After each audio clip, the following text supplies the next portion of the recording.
Hi, this is Ushio. It's been a while, and welcome back to my corner where I do little unscripted random chats about manga and some of my thoughts on them. So today we're going to talk about High-Rise Invasion, which is nice, chunky books, 2 volumes in one, currently being published by 7 Seas. Also, I'm doing this video kind of at short notice because there's an anime about to come out and it's going to be on Netflix, so everyone's going to be talking about it very soon. So if you're interested in the anime, maybe I can tell you a little bit about the manga from what I've read so far. And what I've read so far is volumes 1 to 8.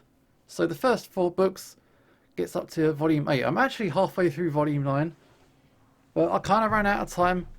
I have been picking them up, but I haven't been able to read them all yet. So that does mean that when I'm talking about it, my spoilers, I can't spoil everything for you because I haven't read the ending.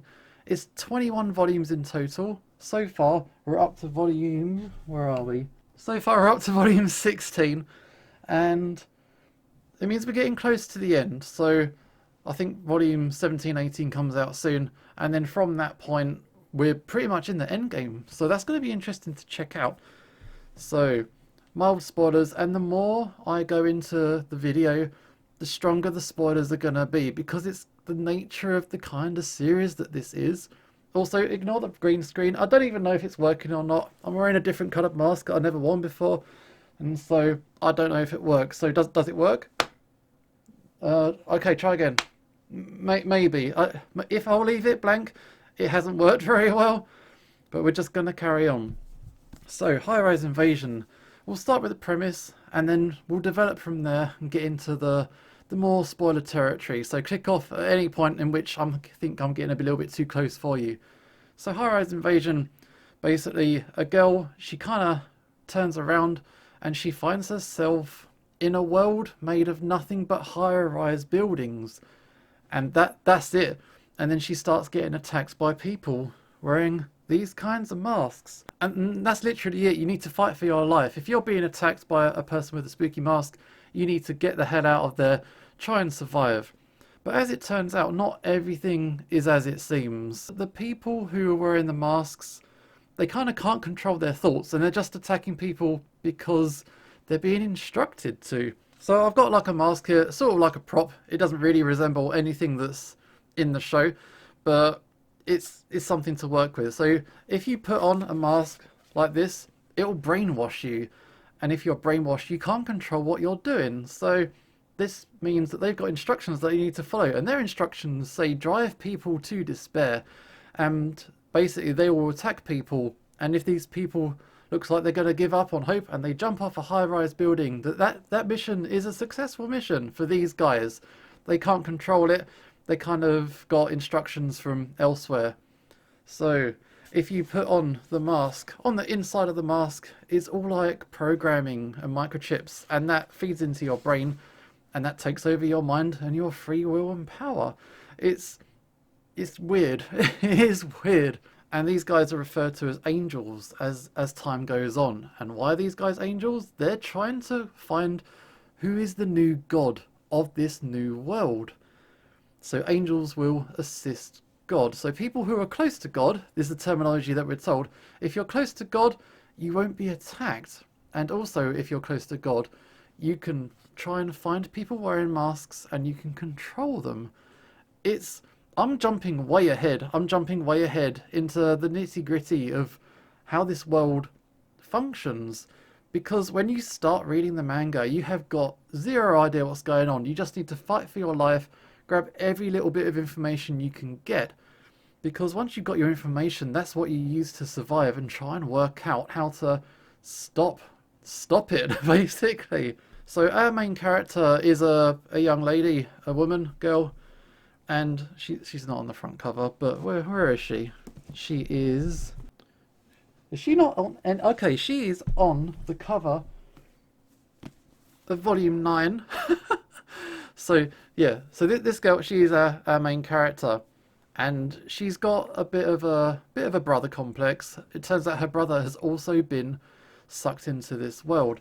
He's a bit of an edgelord, but they're completely separate, and she kind of like she's fighting for her life, and every now and then you kind of peek on the other side, see how he's getting on with the group of people that he's met up with. And then there's also like another set of characters. There's a guy like he's got a mask, but his mask gets damaged, and that kind of alters his perception. He still has to attack people on sight, but he's also got his own thoughts, and he can also try and make sense of what's going on around him. And you got these different groups of people, and they all run in parallel. So if there's like a big explosion in one storyline, that'll get people's attention from neighbouring buildings saying, oh, something's happened over there, I hope everyone's okay. And they can communicate with their mobile phones, and they can check in with each other, tell each other the new pieces of information that they've got. And from that, that informs how they can then carry on, move forward, and try and work things out. Which is kind of the fun thing about it. It keeps the twists coming. If you read something like Promised Neverland, or maybe even something like Gantz, where you got a bunch of characters, they're just thrown into a situation and they just have to handle it. And this series is good at cliffhangers, so every chapter is going to be like every episode or so. If they're not capitalizing on these good cliffhangers, something's gone wrong. The situation is constantly getting worse for these guys. They're constantly from the frying pan into the fire, into the frying pan into the fire. It just gets worse. It's a bad day for these people. People do get killed. It is a little bit violent. You're getting some people shot in the head, a little bit splatty. The artwork's not too gross. It's actually fairly clean. It's nice quality artwork. The backgrounds are decent, even though it's nothing but high-rise buildings. That's the entirety of all the backgrounds. But it's all fine and it works. And if you just want to have an action show, pretty much, where you don't have to think too much, it explains everything for you, and you find out the twists to the story. You don't have to try and guess it for yourself. It will tell you when it's relevant to the plot. It will tell you when the twist is coming. And you just kind of sit back and enjoy the ride. You don't have to think too much. You can just kind of have some fun and just be entertained. Not every manga needs to be big, grand and significant. A lot of manga is perfectly fine when it's just there to entertain you. And this is the kind of series that this is. I'm having fun reading it, and you can get through like the 2-in-1 volumes. You can read that quite comfortably because it just kind of flows fairly naturally. Another series you could compare this to is probably Cage of Eden. And if I was to rank all the series I've mentioned so far, you got Cage of Eden. I didn't think it was that good. Then you kind of got like the High Rise Invasion and Gantz. Gantz is way more violent and way more sexually charged. There is some light fan service in here, but it doesn't distract from the plot. Like it won't actually stop the story just to like ogle some people. And then Promised Neverland, I would say, is probably better. So there's your ranking system. Promised Neverland is fairly high stakes, and it's really intense. But yeah, I quite enjoy it, and I'm looking forward to reading more. And so, because I haven't read the end, I'm not able to spoil it for you. But yeah, there's some twists and turns. It all goes on. People get killed. People get thrown off buildings. People get shot, stabbed, cut in half, decapitated. You name it. It's kind of fun, and you do have to suspend your disbelief. Like some things are unlikely, but then it's an extreme situation, so of course it's not going to be realistic. So you can kind of just roll with it, and yeah, be entertained. That's kind of like the name of the game for this one. So yeah, that is High Rise Invasion. If I can find Volume 1 again, I will share it. But yeah, I enjoy it. And that's all I've got to say, really. I'm a bit out of practice making these kinds of videos. It's been several months since I last did a review, so please bear with me, and I'll try and bring more reviews in the near future. We'll see how we get on. But yeah, that's High Rise Invasion. I'm looking forward to the anime, and I hope this piqued your interest. Maybe check out a couple of episodes and then get into the manga once it's got your curiosity satisfied. So yeah, that's it for now. This is Ushio signing off, and hopefully I will see you next time.